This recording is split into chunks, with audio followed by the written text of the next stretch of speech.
Voilà, je crois que c'est en train d'enregistrer. Bon, bah écoute, du coup, Julien, bienvenue vraiment sur cette chaîne. Encore une fois, merci d'avoir accepté l'invitation.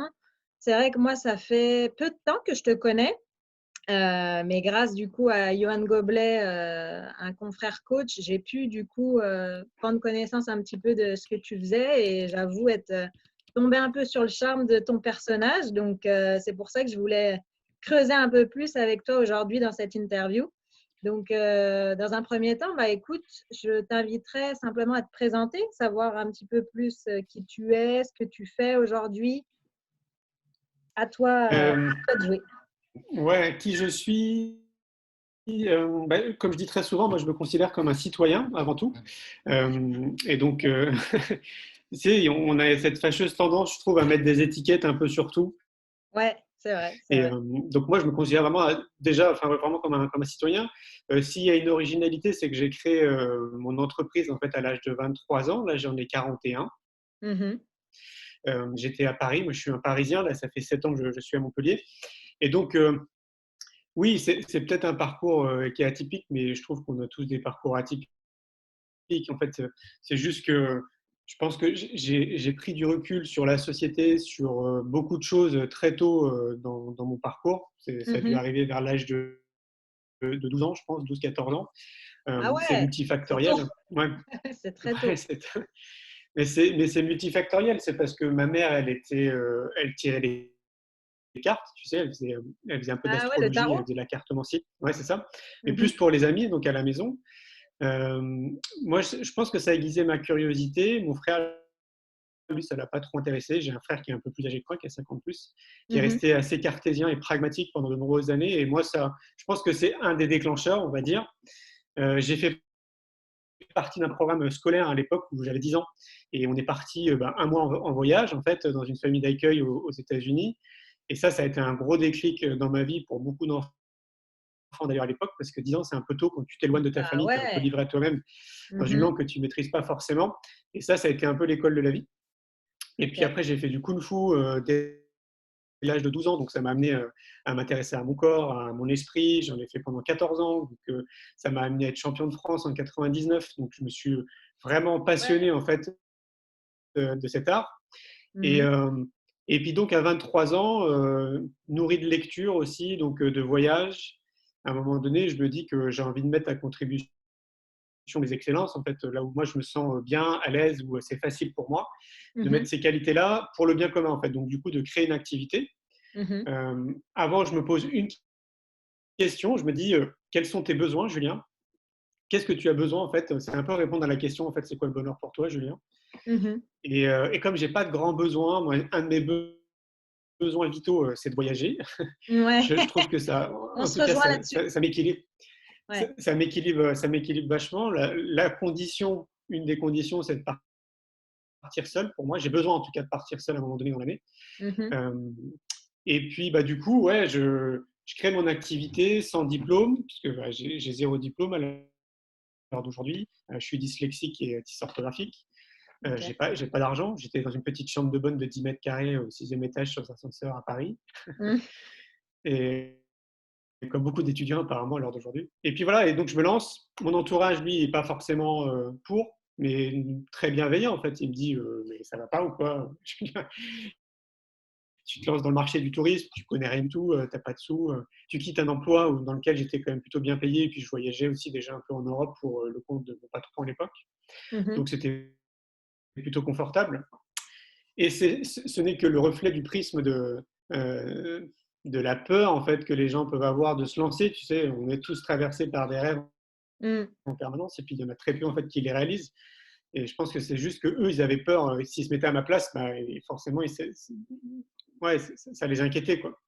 Ouais. Et donc voilà, donc je crée mon entreprise, et puis ça m'amène pour essayer de raccourcir les choses à réaliser 2 films. Donc j'ai créé mon entreprise en 2003, et puis depuis, bah, j'ai réalisé 2 films. Mhm. On organise 2 événements à Montpellier qui deviennent des événements très importants. Il y a le Festival pour l'école de la vie. Ça Mhm. ramène entre 10 et 15 000 personnes tous les ans. C'est un festival qui est autour de l'éducation. Ok. Et puis le Congrès Innovation en éducation, qui est encore autour de l'éducation, qui est destiné au grand public. Mais on voit que depuis 3 ans, c'est comme essentiellement des enseignants qui viennent, qui se sentent concernés par le congrès. ouais. Hem Et puis voilà, ça m'a amené aussi à faire des séjours vélo, yoga et méditation. J'ai fait une conférence TEDx, il y a 2 ans maintenant, je crois, en arrière, ou 1 an et demi. Mmh. Et puis, je suis censé écrire un livre pour l'édition Hachette, mais je procrastine. Pour le moment, j'arrive pas à trouver du temps. OK. Mais du coup, quand tu dis que tu as créé ton entreprise de base, donc l'entreprise, tu disais que c'était dans le domaine du tourisme? C'était pour proposer quoi de base, en fait? Oui, oui, en fait, à la base, c'est même en fait, j'imaginais pas ça, mais à l'époque, j'ai créé carrément et littéralement le marché du tourisme éco-responsable. Parce Ah que, OK, ouais. en fait, j'ai créé, un modèle économique dans le Mmh. monde du tourisme aussi qui n'existait pas, parce que je me suis positionné comme ce qu'on appelle maintenant un intermédiaire, en fait, entre un tour opérateur, une agence de voyage et un voyageur qui a envie de partir. Et en fait, à D'accord. l'époque, tout ça, ça n'existait pas. Il y avait les TO et puis les agences de voyage. Et c'est un peu comme un apporteur d'affaires. Et donc, si tu veux, les gens passent sur notre site, ça s'appelle Néhorizon Travel. Ils passent sur Mmh. le site, il y a, je crois maintenant, une bonne trentaine de destinations qui sont proposées. Donc, on donne des idées de séjour. L'originalité de l'époque, c'est que moi, j'étais déjà dans une démarche hors sentier battu et j'aimais bien partir avec mon sac à dos et à la rencontre des gens, de la nature et tout, Mmh. etc. Et donc, je demandais aux agences de voyage et aux TO de construire des voyages qui soient dans ma façon de penser, dans ma façon de voyager. Et Ouais. donc, en gros, c'est comme une vitrine. Donc, on met en ligne des idées de séjour de ce que peuvent proposer les TO qui sont sur place. Mmh. Demain, je sais pas, tu vas sur le site, tu as envie de partir à Tombouctou, on te donne des idées, tu les contactes directement en fait via un formulaire. Et en gros, une fois que la transaction se fait, si je puis dire, une fois que le client et le tour opérateur tombent d'accord, moi je récupère une commission en fait sur le trajet, quoi. Enfin, D'accord, sur le voyage, sur le ouais. trajet. Ah OK, Ouais, c'est ça. ouais. Et donc tout ça à l'époque, ça n'existait pas. Et donc en OK. 3 ans, ça a fait beaucoup d'écho. Il y a la presse en fait qui s'est intéressée à ce modèle-là en fait qu'on était en train de créer. Les gros tours opérateurs de l'époque ont essayé un peu de m'embêter parce Mmh. que pour eux, c'était pas, ça rentrait pas dans les clous du monde du tourisme. Mais bon, comme c'était tout nouveau, forcément, dès que c'est un peu nouveau en France, on freine toujours des quatre pattes. Et puis au final, là, donc ça a décollé. Je suis parti de ma chambre de bonne. On s'est retrouvé à 6 dans une pépinière d'entreprise qui s'appelle la Pépinière 27 à Paris, une belle pépinière qui était novatrice aussi à l'époque parce que c'était la première pépinière éco-responsable et en plus privée. D'accord. Donc il n'y avait que des acteurs, que des jeunes startups qui se lançaient dedans dans des activités différentes, mais Mmh. tous orientés et avec des valeurs d'éco-responsabilité. Et donc voilà, et après, voilà, ça s'est développé. Et puis j'étais pas raccord avec le monde du tourisme, en fait, la façon de travailler dans le monde du tourisme. Mmh. En tout cas, de ce que j'ai vécu de l'époque, je ne veux pas généraliser, mais de ce que j'ai vécu, j'ai ressenti un vrai monde de requins. Mmh. Et moi, ça ne me plaisait pas trop, je n'avais pas envie d'évoluer là-dedans, même si on avait créé un marché et que c'était hyper intéressant. Donc, du coup, j'ai voulu me rapprocher vraiment de ce qui me faisait vibrer. Et moi, ce qui me faisait vibrer, c'est la connaissance de soi et le développement personnel. Et Ouais. donc, du coup, j'ai créé l'agence de communication Néo Bien-être, qui est une agence de communication qui est dédiée aux thérapeutes, aux professionnels du bien-être, aux médecines douces, au développement personnel, pour apporter un regard différent en fait sur ce milieu qui était à l'époque quand même matraqué de mouvements un peu sectaires et de gens un peu bizarres, quoi.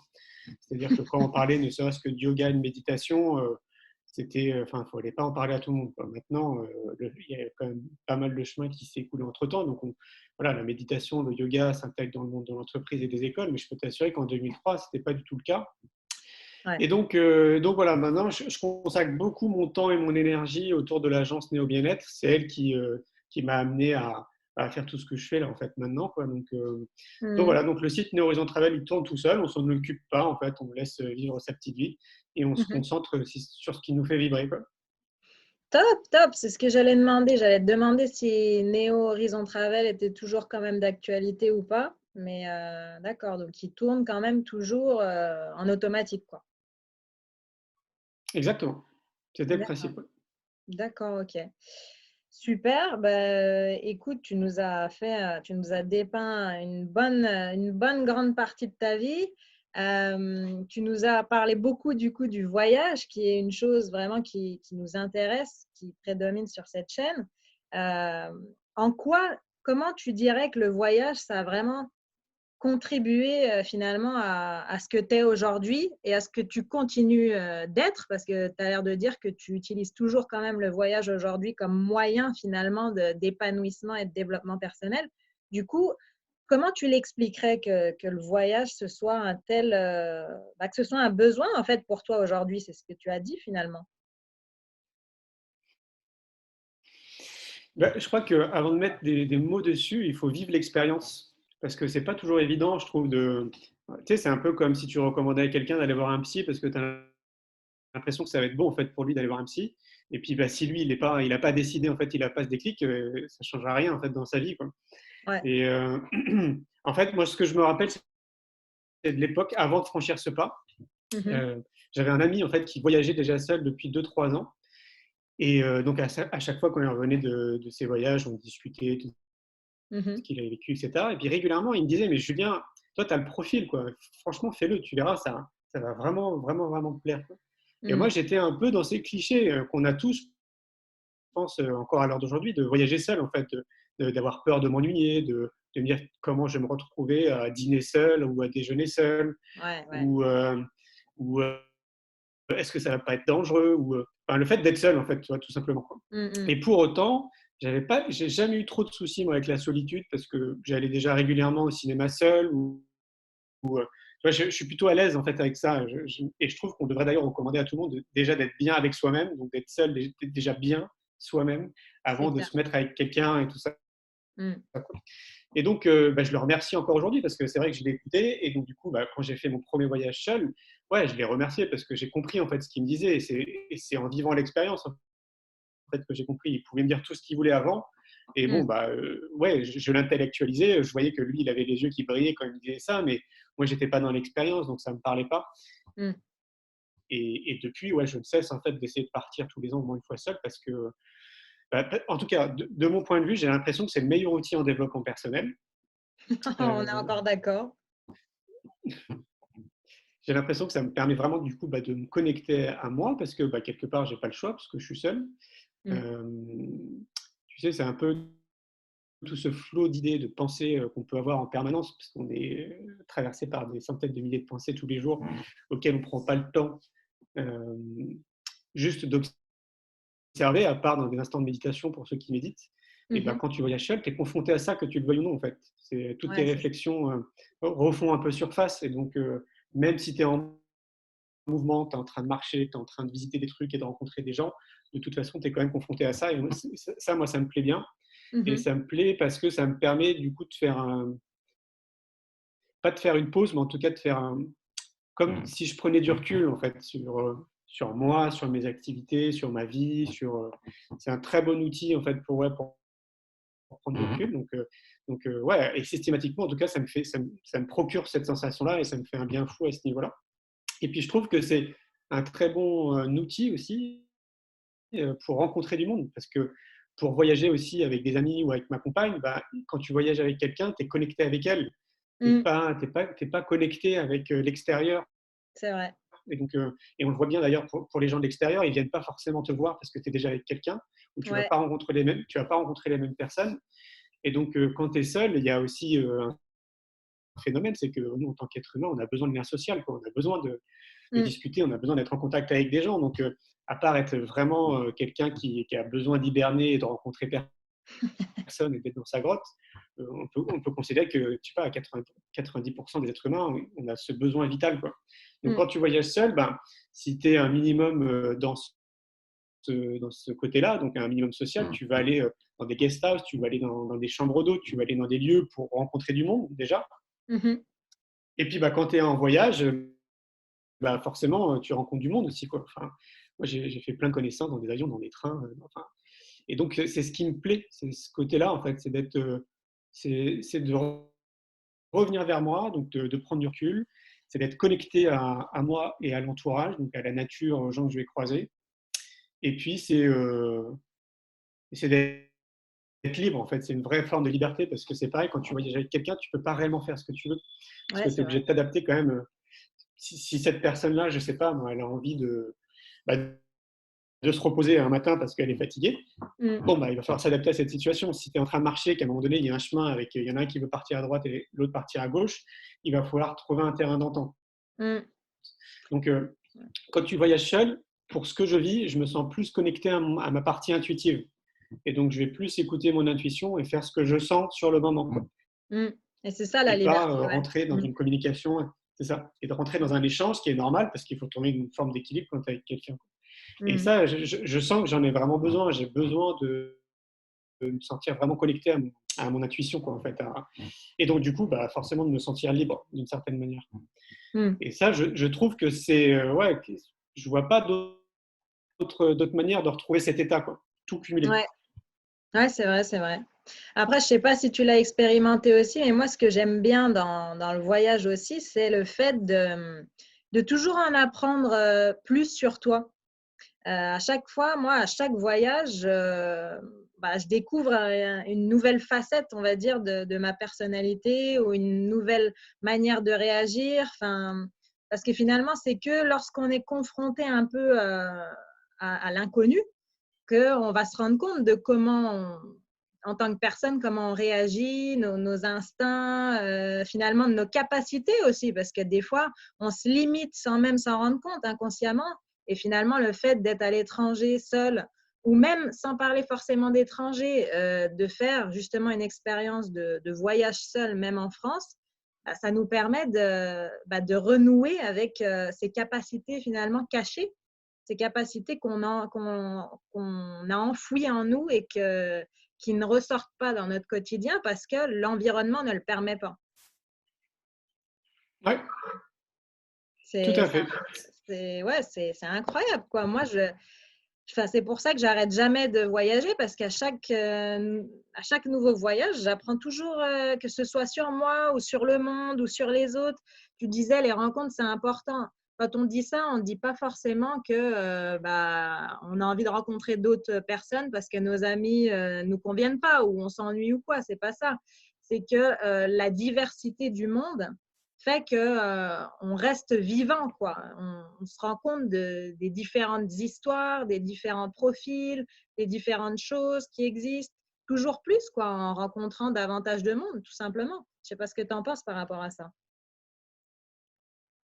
Ah oui, oui, mais c'est complètement ça. En fait, on devrait même pousser. Enfin, l'expérience que j'ai vécue, moi, à l'âge de 10 ans, de partir comme ça pendant un mois dans un pays, je pense Mm. ça devrait faire partie d'un programme scolaire, en fait. Ça devrait Mm. s'intégrer carrément dans l'éducation nationale parce que moi, j'appelle ça l'école de la vie. En Ah fait, ouais, non, mais… ouais, c'est clair. En fait, t'apprends tellement et t'apprends tout le temps. Et ça, c'est fou quand même. C'est Mm. que systématiquement, c'est clair. Moi aussi, je vis la même chose. À chaque fois que tu vas partir seul, peu importe la durée, tu peux être sûr que tu vas encore apprendre des trucs sur toi-même, quoi.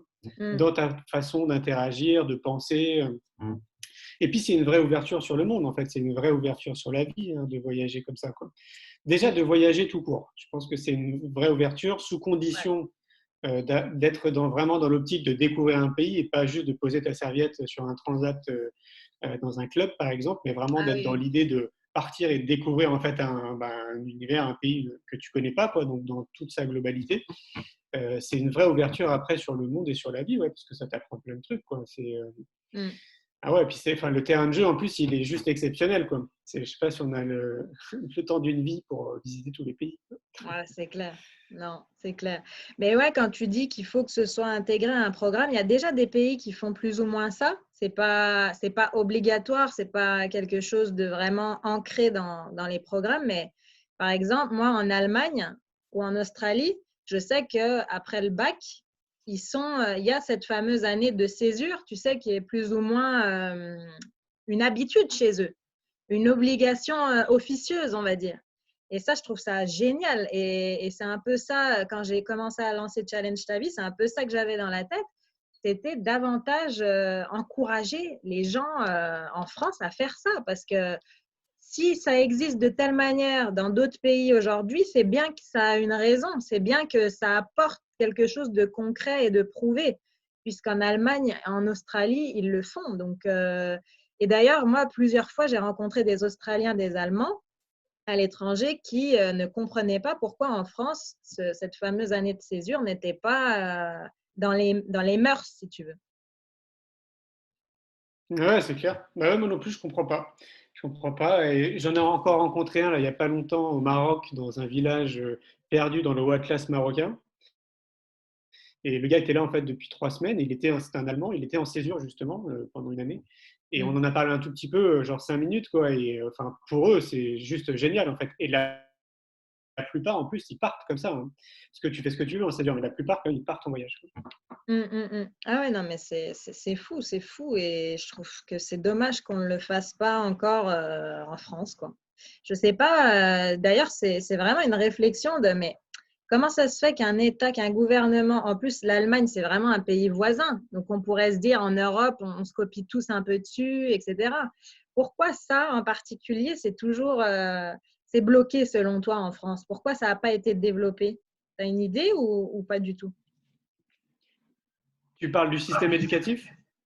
Ouais, dans le système éducatif, cette idée d'année de césure, pourquoi elle n'a pas été plus poussée que ça en France, selon toi? Ah, là, ça, j'en ai aucune idée, hein. Il faudrait pouvoir discuter avec des gars du ministère de l'Éducation nationale pour comprendre le pourquoi du comment. Je sais pas. C'est comme tellement de décisions qui sont prises dans chaque pays, chacun fait un peu à sa sauce, hein. Tu vois, là, pendant le confinement, apparemment, il y a certains pays qui ne sont pas du tout dans un confinement aussi.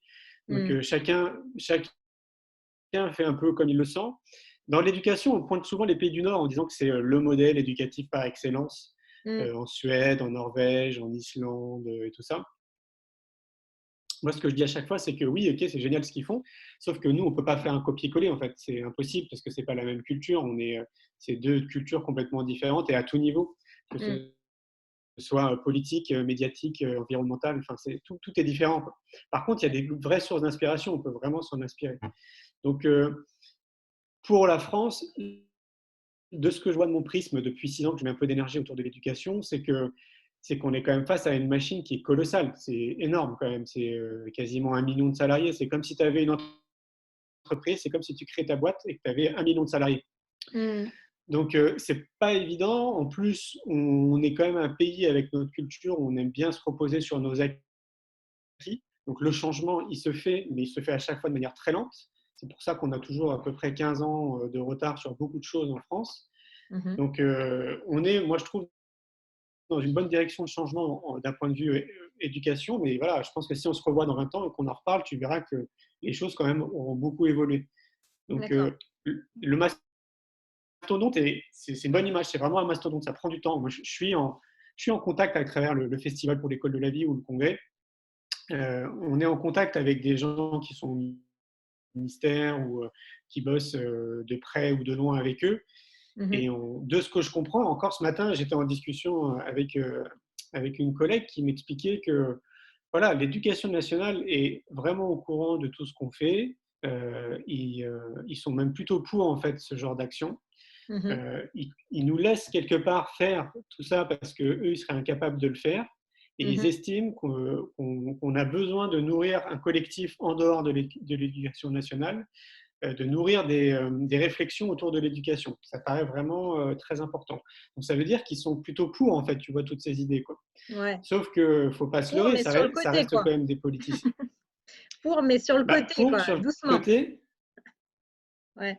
oui, oui, mais en même temps, ce que tu vois peut-être pas, ce que beaucoup ne voient pas, c'est que ça bouge quand même au sein de l'éducation nationale. D'accord. Mais comme c'est pas relayé, même beaucoup d'enseignants ne sont pas au courant. Je te dis, la machine est trop importante. Il n'y a pas assez de communication en interne pour qu'une grande majorité se rende compte des avancées qu'ils peuvent avoir. Mais ça avance. Et donc, Ok. ce que je voulais dire, c'est ce qu'il ne faut pas se leurrer, c'est qu'on est quand même dans un monde de politiciens. Et Mm. en fait, les politiciens, même si pour certains sont animés de très bonnes intentions, c'est pas eux qui tirent les manettes, c'est pas eux qui prennent les décisions. On leur dit quoi faire. On leur dit, écoute, tu vas faire ça et tu vas pas faire autrement. Donc, c'est aussi pour ça que les choses mettent du temps à changer parce qu'il faut que ça remonte à chaque fois de couche en couche, quoi. Et Ouais, bah qu'il y oui. ait des prises de conscience qui se fassent en fait à tous les À tous niveaux, les quoi. niveaux, ouais. Mm. Mais une fois de plus, je pense. Ouais. Et dans 20 ans, ouais, je pense qu'il y aura déjà énormément de choses qui auront évolué. C'est cool. Ça, c'est une bonne nouvelle. C'est franchement une bonne nouvelle. Oui. Top. Bah justement, maintenant qu'on est sur ce sujet-là de l'éducation, est-ce que tu pourrais détailler un peu plus ce que tu mets en place là, justement, ce que tu proposes un peu en termes d'école de la vie, comme tu appelles ça? Oui, alors, l'école de la vie, en fait, c'est comme une école nouvelle. Donc, c'est le principe d'une école privée. En fait, il y a 5 ans, donc 6 ans maintenant en arrière, j'ai écrit un article sur Mhm. ma vision de ce que pourrait être une école, dans ma conception des choses, d'une école idéale. Et quand Ouais, j'ai publié cet article, en l'espace de 3 mois, j'ai reçu plus de 600 emails de personnes qui voulaient m'aider en fait à créer cette école top. et qui me remerciaient d'avoir l'idée de créer cette école. J'ai pas réussi à répondre à tout le monde. Et donc, du coup, je me suis dit, bon, il faut faire un truc avec ça. Et j'ai décidé d'organiser un pique-nique. Ok. Ça a été un gros pique-nique. On était sur le plateau du Larzac, sur un site qui s'appelle le site de Cantercel. Et on s'est retrouvé à 600 personnes. Et on a vécu une journée magnifique. C'était un peu même Woodstock, parce que dans l'idée, je dis Woodstock, dans l'idée où chacun est resté dormir après sur place avec sa tente. Mhm. Bon, ils n'étaient pas non plus 600, hein, je pense qu'on devait être une cinquantaine à rester dormir. Et on a Ah passé oui. vraiment une journée magnifique. Ouais, Mhm. mais c'était très sympa. Et on a passé toute une journée, donc du coup, à avancer dans cette idée de quelle pourrait être l'éducation idéale, le système parfait, l'école idéale, etc. Et à l'issue de tout ça, on s'est dit avec la stagiaire que j'avais à l'époque qu'on ne pouvait pas rester là-dessus. C'était trop bien, en fait. On avait envie que ça dure plus longtemps. Et donc, on s'est dit, bon, l'année prochaine, on va organiser quelque chose qui va durer 3 jours. Et puis, on va appeler ça le Festival pour l'école de la vie. Et on est passé de 600 personnes à 9000 personnes l'année d'après. Ah ouais. Et maintenant, depuis 5 ans, il y a entre 10 et 15 000 personnes qui viennent tous les ans à Montpellier. Et donc, au Festival pour l'école de la vie, on trouve 220 exposants, on trouve 35 conférences, des ateliers, des animations, des débats. Il y a des spectacles, des concerts. Il y a plus de 1000 enfants par jour qui sont présents sur les 3 jours. C'est Mhm. toujours le troisième week-end de septembre pour la rentrée. Et donc, Ok. c'est un événement qui contribue, et là, ça m'a encore renforcé le coup de fil que j'ai eu ce matin. En fait, ça contribue justement à semer des graines et à faire avancer un peu le schmilblick, si tu veux, quoi, pour que tous Mm. ces outils qui sont à l'extérieur et qui existent depuis très longtemps, Maria Montessori, ça existe depuis un siècle, par exemple, Mm. Mm. Mm. tous ces outils, tous ces professionnels qui ont créé des choses pour accompagner les parents, les enfants et les enseignants, eh ben, ça commence tout doucement à s'imbriquer. Moi, en fait, ce que je souhaiterais, c'est les marier, mais on peut dire aussi que ça s'imbrique, quoi. Donc ça commence tout doucement à s'imbriquer. Et donc c'est pour ça que je suis plutôt positif. Donc l'école de la vie, le projet lui en lui-même, c'est partir du principe que avoir une école où on accompagne les enfants du mieux qu'on peut à être ce qu'ils sont, tout simplement. Mhm. C'est-à-dire d'éviter en fait de nous faire rentrer dans une case ou dans un moule dans lequel on ne peut pas tous Ouais. rentrer, c'est impossible, mais qui est plus pratique forcément quand tu as un système et que tu t'adresses à 800 000 élèves. C'est plus simple Mhm. pour tout le monde, c'est clair. Mais Ouais. l'idée de mon école, c'est de faire en sorte d'accompagner vraiment dans ce que tu es toi, quoi. Top. Si tu fais ça, et si en parallèle de ça, tu as un centre de formation en plus pour les parents, parce que si on s'occupe des enfants mais qu'on ne s'occupe pas des parents, ça ne sert à rien. Donc il Mm. faudrait en plus un centre de formation pour les parents, un centre de formation pour les enseignants, un centre de développement personnel en fait pour tout le monde, et puis l'école évidemment pour les enfants. Et de mon point de vue, ça serait l'idéal en fait. C'est ce qu'il faudrait. Il faudrait qu'au sein de l'éducation nationale même, il y ait des formations pour les parents. Il faudrait qu'il y ait même une semaine de sensibilisation avant de devenir parent. C'est-à-dire quand on est en réflexion de devenir parent, il faudrait qu'on nous sensibilise et qu'il y ait des acteurs, des professionnels qui soient là pour nous sensibiliser, un peu comme la prévention routière, tu sais. Ouais, Parce que ouais, on est tellement conditionné dans notre société qu'on fait des enfants sans trop réfléchir, en fait. On se lance en tant que parent parce que c'est normal d'être ouais. parent, Mm. c'est normal de faire des enfants, parce qu'il y a une pression sociétale aussi, parce qu'il y a l'horloge biologique de la femme. Il y a tout un tas de raisons qui ne sont pas forcément les bonnes raisons, en fait, pour se lancer dans cette C'est aventure qui clair. change ta vie à jamais, quoi. Mm. Et moi, les enseignants d'aujourd'hui me disent, les parents d'aujourd'hui, ils font peur. Ils ont peur, les J'imagine. enseignants. Donc, Ouais. c'est ça, en fait, pour moi, le projet de l'école de la vie. Tu vois, c'est un grand projet. C'est pas juste l'école pour les enfants, mais c'est vraiment englober tout le monde dans ce process, quoi. Et c'est pour ça que je dis dans mon deuxième film, qui s'appelle L'école de la vie, une génération pour tout changer, je dis une génération pour tout changer. Il nous faut vraiment une génération. Ouais. Ouais. Top. Celui-là, je ne l'ai pas vu, ce film. J'ai vu celui sur le bonheur, mais pas celui-là. Donc, ce sera intéressant Ok. aussi ouais, de, d'aller voir celui-là aussi. Euh, il n'est pas disponible sur YouTube, si? Non. Non, non, il n'est pas. Il est Tu tapes l'école de la vie, une génération. Tu vas tomber sur un site internet qui s'appelle Éducation alternative. Et là, tu peux l'acheter à 9 euros. D'accord. Ok, ok, super. Et ce film-là, tu l'as tourné quand? Et il est sorti là en 2019. C'est comme une suite, quelque part, du film C'est quoi le bonheur pour Ah ouais, vous? Parce qu'à la fin du film C'est quoi le bonheur pour vous? Je parle d'éducation il y a 5-10 minutes où je dis justement en fait, que tout part de là, que moi, à chaque fois que je c'est vrai. reviens en France, je me fais ce constat et je me dis, bon, en fait, si on veut que notre société elle change, là, bah, il faut qu'on change notre système éducatif, quoi. C'est Mm, le plus radical, c'est le plus rapide et c'est le plus puissant, en fait. Et c'est donc là, pour l'école de la vie, j'ai été rencontrer justement des professionnels, les professionnels dont je te parle, en fait, qui pourraient se marier avec l'éducation nationale, qui pourraient s'imbriquer, qui pourraient apporter en fait tout ce qui crée toutes les solutions qui sont validées par des scientifiques pour beaucoup d'entre eux. Et ben, je Mhm. les ai rencontrés, enfin en tout cas une partie, on a rencontré 120 à l'époque aussi avec une stagiaire qui m'a aidé à faire des interviews. Et attends, 30 secondes, ça va? Ça va, Abel? C'est mon chat qui tousse. Oh, la pauvre. Ça Qu'est-ce valait quelque qu'elle, chose. elle... Ça? Tu l'entendais? Oui, je l'ai entendu. Je me suis demandé ce que c'était. Ça va? Oui, ça a l'air d'aller. Ouais, je pense qu'elle a dû avaler un truc, quoi. Je disais quoi? Et donc, oui, c'est 120 professionnels, donc et c'est peut-être 1% de ce qui existe sur notre territoire. Et c'est sur ces 120, je crois qu'on en a sélectionné une trentaine avec Laurent Quéra, parce que les deux films, je les ai réalisés avec Laurent Quéra.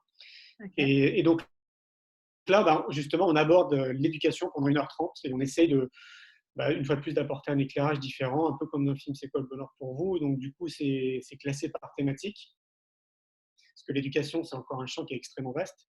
Et Mm, on essaye d'être le plus généraliste possible en semant des graines et en apportant un regard différent. top. Ouais, ça doit être passionnant, ouais, ça doit être passionnant. Et si on revient un petit peu sur le voyage, si tu devais aujourd'hui choisir une aventure qui t'a marqué vraiment, même si je sais que ça, c'est la question horrible pour nous voyageurs, parce que, parce que clairement, chaque pays a son charme propre. Donc, j'imagine que chaque aventure apporte son grain. Mais du coup, quand même, est-ce qu'il y en a une qui t'a vraiment marqué, une quand t'en parles, ça te prend aux tripes, ou une qui t'a marqué, une qui a été décisive, un déclic, je sais pas. Ah bah, il y en a, il y en a plein, mais je pense que c'est l'un de mes premiers voyages. En fait, c'est quand je suis parti en Égypte. Ouais. C'était vraiment ouais, quasiment les premiers voyages en solo. Et là, en fait, ça a été très perturbant parce que en fait, ça a été encore un autre déclic dans ma vie parce que donc j'ai remonté le Nil et j'ai fait tous les temples jusqu'à Abu Simbel. Et je ne sais pas si tu as déjà été en Égypte, mais quand tu es face à tous ces temples, en fait, tu te dis que tout ce qu'on t'a appris à l'histoire à l'école, c'est des bullshit, quoi. Il nous, il nous manque une partie, quoi. C'est pas possible.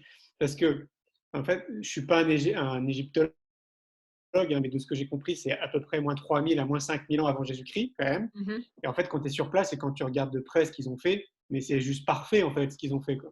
Mm. C'est 5000 ans avant Jésus-Christ. Et nous, 5000 ans avant Jésus-Christ, en Europe, on était avec nos silex et on galérait à faire du feu, quoi.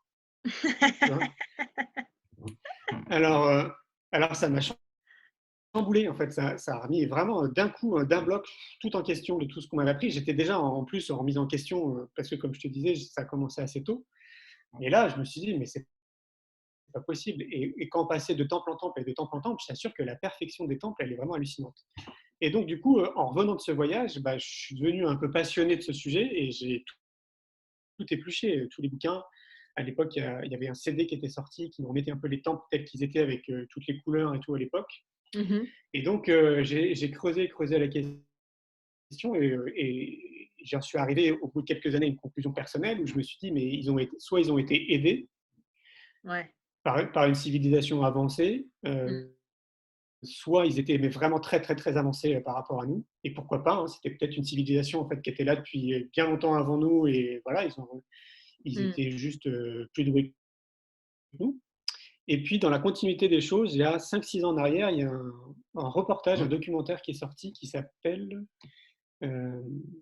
qui s'appelle La révélation des pyramides. Je le recommande à tout le monde, ce docu, parce que ce qui est intéressant, c'est encore intéressant parce qu'il apporte un regard différent. Donc, il ne faut pas prendre les choses pour argent comptant. C'est juste que tout ce qu'on nous a appris, en fait, c'est balayé. Et lui, il vient avec des preuves, nous apporter en fait un regard différent sur voilà, l'Égypte, comment on aurait pu créer les temples, les pyramides et tout, etc. Et c'est ça, moi, qui m'intéresse globalement dans la vie, c'est d'avoir des regards en fait différents. Et après, toi, tu te fais ta propre opinion en fait sur le sujet, quoi. Et Mm. il est assez bluffant par les preuves en fait qu'il apporte. Et ça m'a bien scotché, quoi. Et je sais qu'il a cartonné, là, son film, il a même sorti une suite. Et donc, ouais, ça a été un gros déclic, enfin, parmi plein de déclics dans ma vie, mais ça a été un vrai déclic. Ouais. Ah ouais, C'est énorme. vraiment bluffant. Ça remettait. Ouais, et puis, enfin, je pense qu'un jour, parce que c'est pareil, tu vois, quand tu t'intéresses à ça, bah, les égyptologues d'aujourd'hui, ils sont pas du Mhm. tout pour, en fait, cette théorie Bah qui ouais. dirait que, par exemple, tu vois, pour eux, ça remet tout en question, toute notre histoire. Pour les religions, ça serait juste impossible, en fait, de leur dire qu'il y avait une civilisation qui était avancée. Mais peut-être qu'un jour, je ne sais pas. En tout cas, si un jour on nous le dit, bah, du coup, je ne serais pas étonné. Ouais, ouais, c'est dingue ça. Ouais, j'ai pas, moi, ça pour le coup, tu vois, j'adore voyager, mais autant ma culture, je dois avouer qu'elle n'est pas très, elle est pas très développée. On va dire que moi, ce que Ok. j'adore, c'est le contact avec les locaux. Enfin, j'adore vivre dans le concret, dans le terre à terre et tout ça. Après, les recherches et tout, je dois avouer que je suis pas très bonne. Après, j'adore regarder des films historiques, tu vois, des films d'histoire vraie ou quoi, ouais, mais j'avoue que je suis pas musée ou je suis pas recherche, quoi. Donc j'avoue que ça, tu m'apprends un truc, tu m'apprends un sacré truc et c'est un gros morceau. Mais Bah, franchement, si tu es ouais, curieuse, tu vas sur YouTube, tu tapes la révélation des pyramides, regarde les 15 premières minutes. Ouais, on va dire ouais, les 15 premières minutes. Je suis sûr que tu vas avoir envie de voir la suite. Tu vas voir, ok. c'est vraiment assez bluffant. C'est pas un film documentaire que tu regarderais à l'école, tu sais, trop documentaire, en fait, trop sérieux. Ouais, ouais, ouais. Regarde-le, tu verras. C'est Ok. vraiment bluffant. La Ça va même révélation. très loin.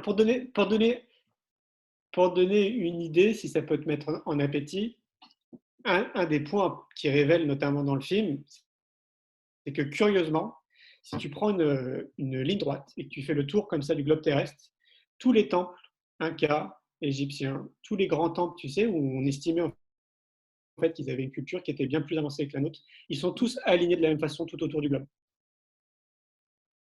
Et tous orientés au degré près sur les mêmes constellations. Ça ne peut pas être le fruit du hasard. Ils se sont téléphonés à l'époque, non? C'est ça. Dingue, dingue. Ah ouais, c'est des sacrés. Ouais. Ah ouais, incroyable, incroyable. Bah, tu vois, ouais, ce genre de découverte, moi, souvent, je le fais en discutant avec des locaux ou quoi. Mais pas trop via des. Mais pas de mon initiative, tu vois. Okay. Mais, mais waouh, ouais, ok, je note et j'irai voir ça, c'est puissant.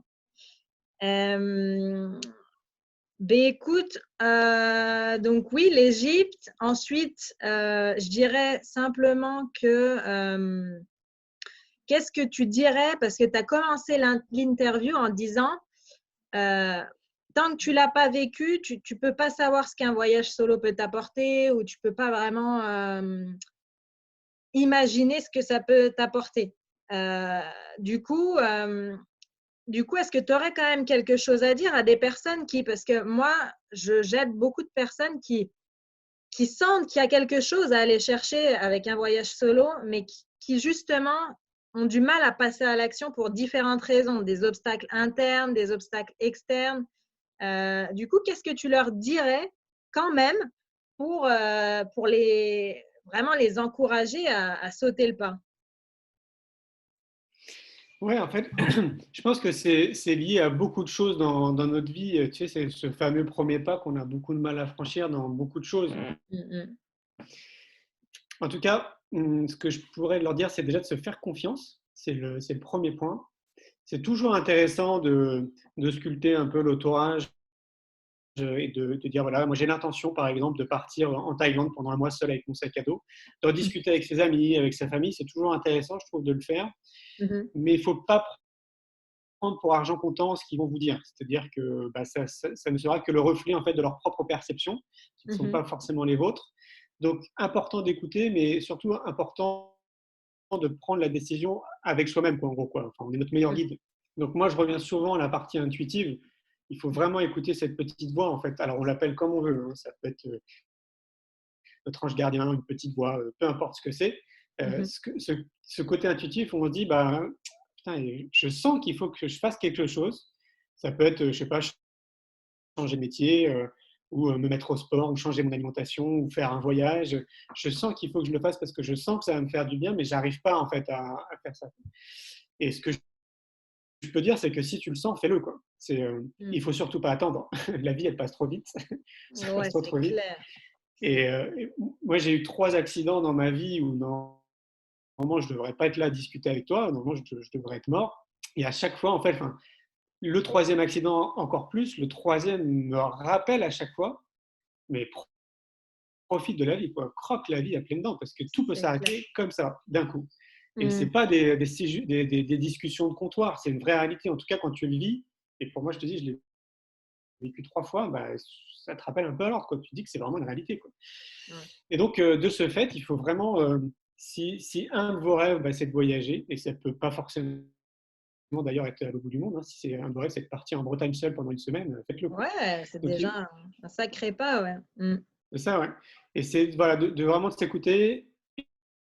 Et pour arriver à s'écouter, pour moi, il y a la seule et unique solution, c'est de s'occuper de soi. En fait, Mmh. c'est de cultiver son propre bien-être, son petit jardin intérieur, Mmh. et de trouver les bons outils qui vont nous permettre d'être bien dans notre quotidien, en fait, bien dans notre corps et bien dans notre tête, parce que, et ça, Mmh. c'est pareil, enfin, j'ai tellement d'exemples autour de moi qui permettent de le confirmer à 100%. C'est qu'à partir du moment où tu es bien dans ta tête et que tu es bien dans ton corps, bah, tu prends des décisions qui sont plus harmonieuses, la vie elle est plus fluide, tu es plus Ouais. à l'écoute de t'es plus à l'écoute de ton intuition, tu rencontres de chouettes personnes. Enfin, c'est voilà, parce que si on croit aux énergies ou pas, en tout cas, moi j'y crois. Et donc, ce que je me dis, c'est qu'on dégage une énergie, on dégage une aura en fait qui va attirer des gens, qui va attirer des situations potentiellement avec ce qu'on dégage, quoi. Un peu comme Mmh. un post radio, tu sais, avec des ondes. Ouais. Donc, ouais. Après, moi, je sais pas ce que tu en penses, c'est ce que tu disais aussi un peu en début d'interview. Ce que je fais toujours avec mes clientes, c'est justement de les préparer à cette solitude dont on a parlé. Comme tu disais, toi, tu étais plutôt habituée, tu allais au cinéma seule, etc. Mais il y a plein de personnes qui n'ont pas déjà cette base-là. Tu vois, toi, tu l'avais dans le sens où dans ton quotidien, ça ne te posait pas de souci d'aller au cinéma seule ou faire différentes actions seules. Je pense que l'une des choses, c'est se préparer un peu psychologiquement à commencer à faire des choses seul dans son quotidien, dans son contexte actuel, pour que le choc soit moins violent, on va dire, lorsqu'on est à l'étranger. Ça peut être une région étrangère, ça peut être un pays étranger. Euh, je pense que c'est aussi une bonne préparation, je pense, avant, pour minimiser cette peur de sauter le pas, je pense. Et Oui, par oui. contre, la question aussi qui peut revenir souvent dans le fait de voyager solo, c'est que, ou la croyance, on va dire, que beaucoup de personnes ont, c'est OK, Sarah, Julien, voyager solo, ça peut être extraordinaire, ça peut changer notre vie, mais voyager solo, ça coûte de l'argent quand même, non? Ça coûte plus cher que de voyager en famille ou de voyager en couple. Qu'est-ce que tu répondrais à ce genre d'affirmation? Que je suis absolument pas d'accord avec ça. Parce OK. que, parce que déjà, moi, à l'époque, quand je voyageais avec rien. Ça m'est même arrivé dans ma période de vie pendant 6 mois d'être SDF et de continuer à voyager. Donc en fait, c'est vraiment pas du tout une question d'argent, c'est une question de choix et d'envie. Mhm. En tout cas, je trouve que c'est un faux prétexte de dire que c'est de l'argent voyager. Euh, Encore plus maintenant à l'heure d'aujourd'hui, parce que tu as du covoiturage, tu as des low cost, tu Ouais, peux dormir chez l'habitant. Enfin, ça réduit le budget à max, quoi. c'est clair. Et si tu es un peu malin et que tu te renseignes, tu vois bien que si tu pars en Amérique du Sud ou en Asie, bah, globalement, manger et dormir, ça va te coûter mais rien du tout, quoi. Donc, mais quand je dis rien du tout, c'est vraiment genre pour aller 5 euros, tu peux manger et dormir par jour, quoi. Donc, je pense que c'est vraiment notre conditionnement. Je reviens aussi sur ce que tu disais, le fait de voyager seul, c'est notre conditionnement. Donc, il ne faut pas trop se flageller aussi par rapport à ça. C'est qu'on ne nous conditionne pas en fait à vivre seul, à être bien avec soi-même, à faire des choses seul. Alors que dans d'autres pays, moi je pense à New York en fait quand je parle de ça, c'est que c'est dans la culture. Tu Ouais. vas dans un restaurant, les gens ils dînent seuls, tu vois, et puis on se retrouve au bar et tout le monde, enfin tous ceux qui sont au bar sont en train de manger seuls. Et c'est comme ça en fait, c'est cool. Et puis on discute les uns avec les autres. C'est Ouais, parce c'est que ça. c'est ancré dans la culture. Nous, en France, demande à quelqu'un d'aller dîner ou manger seul, il va dire ah ouais, mais attends, quoi faire, qu'est-ce que je vais faire, je vais m'embêter. Mm, Ça, mm. ça fait peur, quoi. Donc, il faut se rappeler que nous, on n'est pas éduqué à ça, on n'est pas conditionné à ça. Donc, faut juste se dire en fait qu'il faut se déconditionner et dire bah, en fait, il n'y a rien de grave, quoi, en fait, d'être seul et de voyager seul. Bien au contraire, avec tout ce qu'on a évoqué là pendant l'interview, c'est que du positif en fait qui m'attend. Et pour revenir au budget, bah ouais, c'est sûr que si tu pars au Club Med, bah, ça va te coûter plein. Ouais. Si tu as envie de partir seul avec ton sac à dos et d'être plutôt dans les transports en commun, d'aller plutôt dormir chez l'habitant et de vivre en fait en fonction des rencontres que tu vas faire pendant ton voyage, il y a très peu de chances que tu dépenses beaucoup d'argent quand même. Mm. Et puis, moi, ce que je disais à l'époque, pour ceux qui me disaient, putain, mais Julien, tu es tout le temps en vacances, tu es tout le temps en train de voyager, moi, je leur disais, mais écoute, tu mets où toi ton argent? Et il me dit, bah, je sais pas, écoute, moi je vais te le dire, parce que c'était des potes. Je dis, bah, écoute, toi, tu sors, tu vas en boîte de nuit assez régulièrement, tu prends des bouteilles de champagne, ça te coûte une fortune, tu fumes, regarde combien ça te coûte ton paquet de clopes tous les mois. Euh, et puis, pour la plupart, ils étaient quand même assez fans aussi des dernières fringues à la mode. Ouais. Et donc, pour certains, je leur disais, regarde les fringues que tu as sur toi. Regarde, tu Mm. t'es payé un jean qui t'a coûté 300 balles, bah, moi, je ne mettrais jamais ça dans. Tu vois, je préfère garder mes sous de côté pour C'est partir ça. là dans une semaine Mm. en Thaïlande, quoi, par exemple. Mm. Donc, j'en reviens toujours à cette question de choix. Je pense qu'on est vraiment la résultante de nos choix, que notre vie est vraiment dépendante des choix Ouais. qu'on peut faire. Et je généralise, c'est-à-dire que oui, il y aura toujours des contre-cas.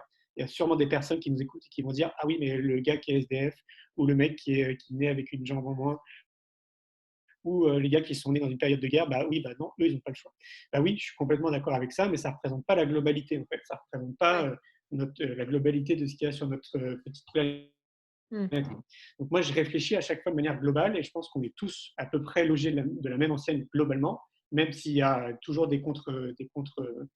Bah oui, il y a toujours des exceptions, mais si on s'arrête aux exceptions, on on n'arrive pas à avoir une idée globale quand même. Donc, c'est ça. Ouais. mm, Et après, il y a tous ceux qui se trouvent des fausses excuses. Parce que c'est hyper simple, en fait, dans notre vie du quotidien, de se trouver des fausses excuses pour tout, quoi. Ah, bah tiens, aujourd'hui, j'ai pas eu le temps de faire du sport parce que, je sais pas, j'ai reçu un coup de fil, quoi. mm. On est tous un peu comme ça, en fait, et moi le premier. Hein. Donc non, c'est vraiment pas du tout une question de budget. Je crois que c'est vraiment une question de choix et d'envie.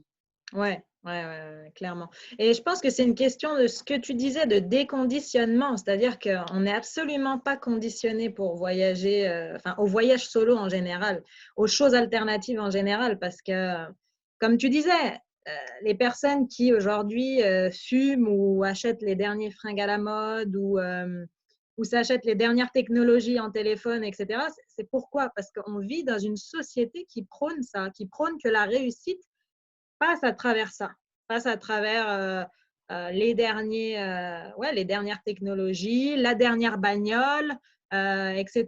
finalement. Et à nous de savoir finalement où est-ce qu'on veut trouver ce bien-être et cette réussite. Est-ce que c'est réellement ce qu'on veut ou est-ce qu'on est juste en train de faire ça parce que tout le monde fait ça, parce qu'une majorité fait ça? Après, je pense que c'est vraiment une réflexion personnelle à avoir, ouais. Et un déconditionnement plus que tout, ouais. Complètement, mais moi je te rejoins à 100%. Il fallait bien créer une société. Et donc pour créer une société, il faut que, tu vois, il faut créer des règles. Il faut dire qu'aux gens, la vie, elle est comme ça, qu'il faut faire comme ci, comme ça, parce que sinon, ce serait peut-être un peu l'anarchie, quoi.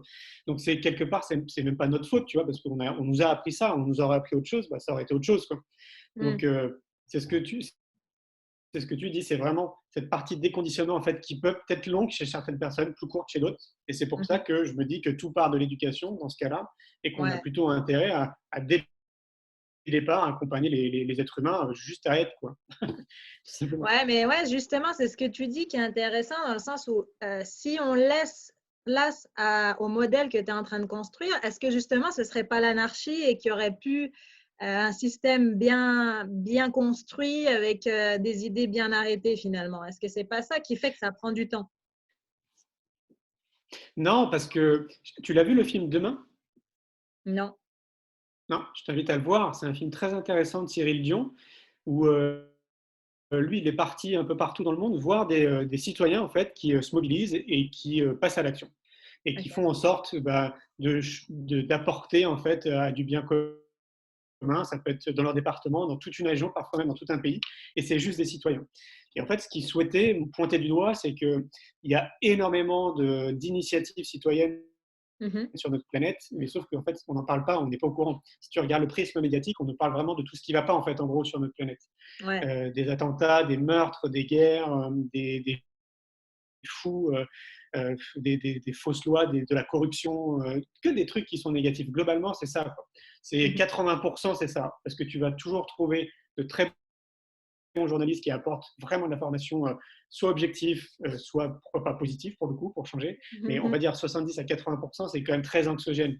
Ouais, ouais, c'est sûr. Et donc c'est ça en fait qui est le pari de demain, c'est comment on peut faire en sorte que tous ces citoyens là qui se mobilisent et ils sont, je peux te le dire, pour moi c'est des millions et des millions à travers le monde.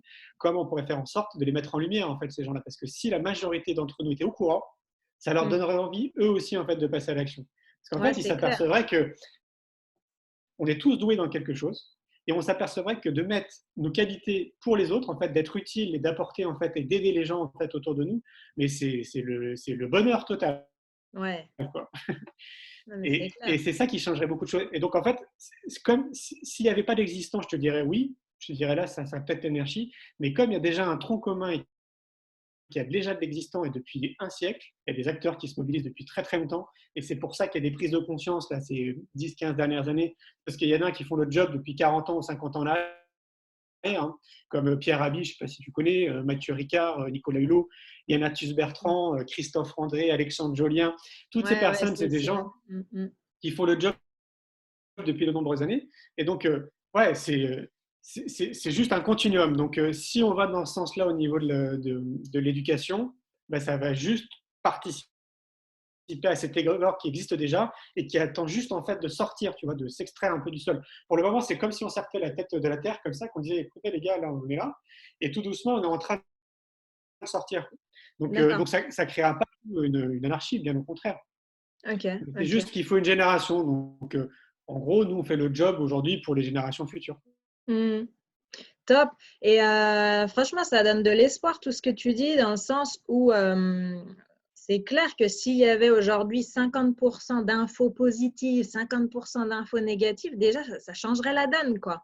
Et comme tu dis, ça inciterait les gens à faire de même, quoi. Ça inciterait les gens ouais, à s'écouter davantage et du coup à contribuer davantage. Et je trouve ça incroyable parce que même moi, tu vois, aujourd'hui, je trouve ça dommage. C'est que aujourd'hui, j'aimerais bien aider davantage, contribuer davantage, mais c'est tellement rare de voir des associations ou des choses qui militent pour une cause qui me parle que, que du coup, j'en doute. Tu vois, j'ai ce doute de, attends, mais ça, est-ce que c'est une vraie association? Est-ce que mon argent, est-ce qu'il va aller vraiment au bon endroit ou est-ce qu'il va encore tomber dans les poches de je ne sais qui?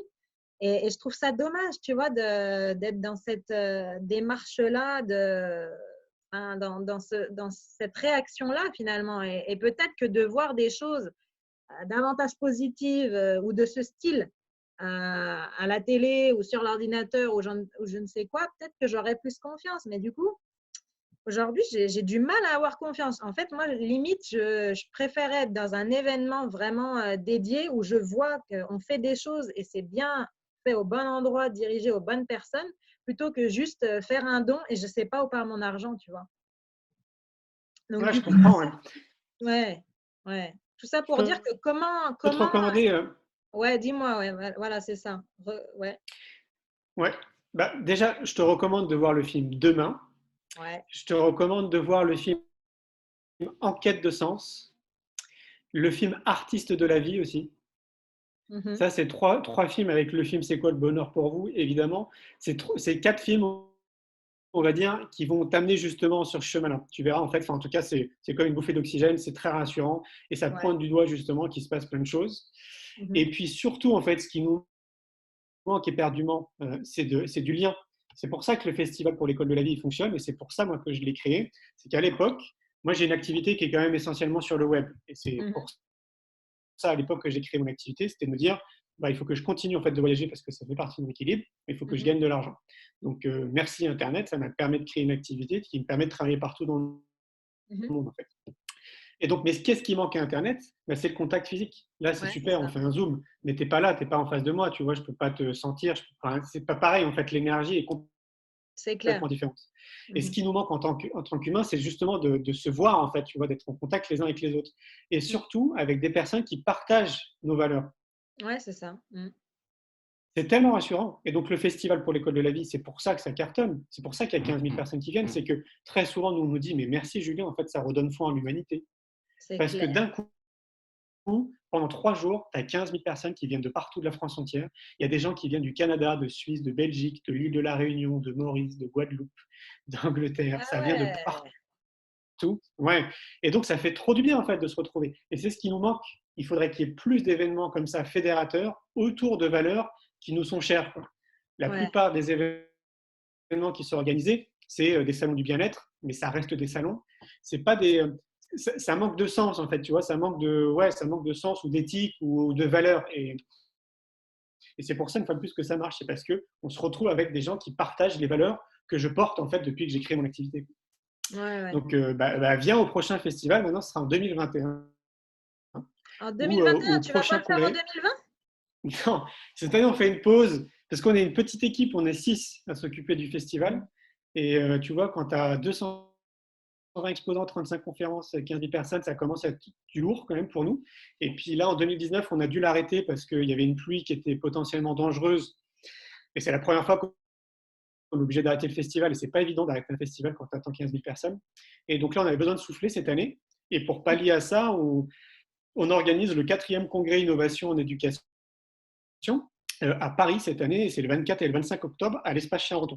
Et c'est un lieu aussi où en fait, on vit la même chose, mais dans un microcosme. On a l'impression d'être un peu en famille, tu sais, parce que c'est dans une Ouais. salle. Et ça fait beaucoup de bien aussi. Ouais. Si tu peux, viens. Je ne sais pas où tu es en France, mais c'est à Paris là, cette année. 24-25 octobre, ok, ok. À Paris. Moi, je suis du côté de Bourg-en-Bresse, c'est vers Lyon, à 1 heure de Ok, Lyon à peu près. Donc, ouais, non, c'est faisable et je pense que ça ferait ouais, du bien ouais, de se retrouver dans des événements de ce type, ouais, vraiment. Dans du concret, quoi. ça Moi, je fait suis vraiment. très terre à terre, très concret, donc ouais, c'est clair que ce serait top, top, top, top. Merci de l'invitation en tout cas. Et, Je t'en prie. et du coup, juste pour finir cette interview, donc moi, comme je t'ai expliqué déjà brièvement, moi aujourd'hui, j'ai vraiment cette mission de vie de pouvoir aider les gens à davantage justement aller se mêler au monde pour se retrouver eux-mêmes. Et de plus en plus, j'essaie de préciser un petit peu ce que je souhaite apporter. Et de plus en plus, je réfléchis à aider les personnes à la suite d'une rupture à voyager, si tu veux. C'est-à-dire que le voyage viendrait justement à la suite d'une rupture pour justement pas se laisser abattre finalement, pas se laisser aller et au niveau de la confiance en soi, surtout essayer de la maintenir quoi, au maximum. Et c'est pour ça que je me disais, parce que c'est mon expérience aussi personnelle, de voyager à la suite d'une rupture. Qu'est-ce que tu as comme… est-ce que ça t'inspire? Est-ce que c'est quelque chose qui te parle? Est-ce que c'est quelque chose que tu conseillerais? Ou ça pourrait être aussi une certaine forme de fuite pour toi? Parce que souvent, il y a des personnes qui vont dire « Ah non, mais ça, c'est une fuite et du coup, c'est pas forcément le plus adapté. » Comment tu te positionnes par rapport à ça? Ah, moi, je suis complètement pour l'idée. Je trouve que c'est une très très bonne idée. Parce que, comme on l'a évoqué, en fait, c'est un très bon moment pour prendre du recul. Et quand tu vis comme ça une rupture, que ce soit des deux côtés d'ailleurs, tu as besoin à un moment donné de prendre du recul. Mm. Et on le voit bien en fait dans nos vies quotidiennes, c'est un peu métro, boulot, dodo, tout va très vite et tu n'as pas le temps. Il y en a pour qui c'est plus long, tu vois, j'allais dire de faire le deuil, quoi, même si c'est pas le bon terme, mais ça ressemble un peu à ça, tu vois, voilà, de digérer un peu la pilule. Il y en a pour Mhm. qui ça va être rapide, puis pour d'autres ça va être un peu plus long. Et je pense que ça peut être un catalyseur en fait de partir seul comme ça, parce que oui, c'est comme si tu t'extrayais un petit peu d'une situation qui n'a pas été évidente, que tu et que tu revenais un peu toute neuve, quoi, tu vois. Ouais, ouais. D'accord, Et donc toi, ouais, t'es pour, ouais. Tu ouais, penses que ouais, moi ça je pense. apporterait ce recul? Est-ce que tu vois d'autres choses que ça pourrait apporter?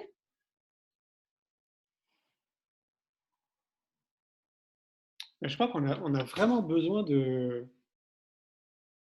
Ouais, moi je vois ça en fait. On a vraiment besoin de s'extraire, tu sais, de ce genre de situation. Parce Mm. que, enfin, après, tout dépend des situations de chacun, mais là, je suis en train d'imaginer un scénario. Imaginons, tu habites avec quelqu'un dans le même appartement.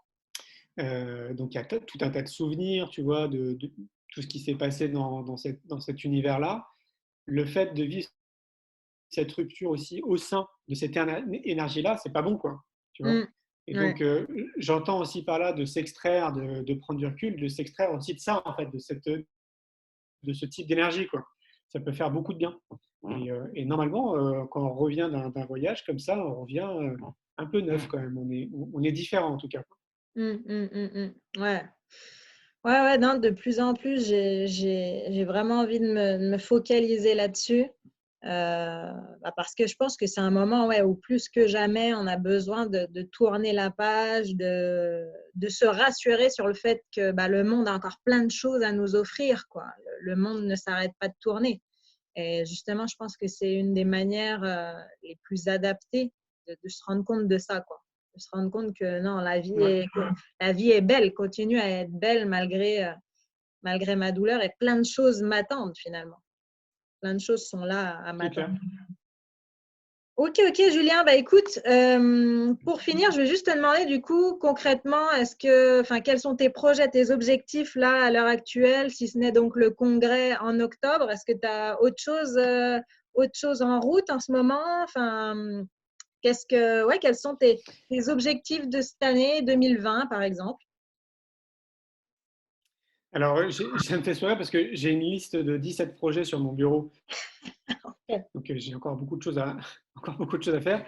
Là, le plus chaud, il y a un jeu de cartes qui va sortir qui s'appelle C'est quoi le bonheur pour vous? Qui est donc un jeu qui est inspiré du film. Il y a 168 cartes avec un dé. Et donc, l'idée, c'est d'intégrer le bonheur dans le monde de l'entreprise, de l'école et des foyers. Et donc, d'aborder toute une série de questions à travers des jeux ludiques. Euh, des séries de questions ouais, qu'on n'aborde pas forcément dans notre quotidien, auxquelles on ne discute pas forcément entre collègues, entre amis ou en Hmm. famille. Et tout ça en rigolant. Donc, tout tourne autour du bonheur, évidemment. Et donc, il devait sortir là pendant cette période qu'on est en train de vivre. Mais du coup, ça va être retardé. Donc, on pense Mhm. maintenant qu'il va sortir au mois de septembre. Parce que c'est Ok. toujours un peu long, les phases d'impression. Donc, ça, c'est on va dire, le plus chaud. Après, avec Laurent Quéra, on a envie de réaliser un troisième film. Donc, on est déjà en train de réfléchir au scénario. Ça Mhm. avance tout doucement. Voilà ce que je peux te dire de plus chaud. Cool, ce jeu de cartes, donc ce sera sur Néo Bien-être, sur le site Néo Bien-être quand ce sera sorti ou Je pense qu'on le mettra sur le site du film C'est quoi le bonheur pour vous qui s'appelle citationbonheur.fr. citationbonheur.fr, citationbonheur.fr, ok. D'accord, ok. Génial. Non, moi ça m'inspire, j'aime bien les jeux comme ça, moi je suis encore enfantine. C'est Ouais, important, moi aussi. tiens, d'ailleurs, de rester. Je pense que là, on va encore se retrouver là-dessus. C'est vachement important de rester avec un esprit enfantin, quoi, dans la vie. C'est ce qui va nous Carrément. permettre de garder cette flamme. C'est une des composantes qui nous permet de préserver notre flamme, quoi. Quand on commence à être sérieux, on est dans le monde adulte, c'est tout. Là, ça, c'est le pire truc pour détruire ta flamme intérieure, quoi. Je suis d'accord. Rentrer dans le moule. Bah, en tout cas, Julien, merci. Franchement, c'était passionnant. Merci à toi.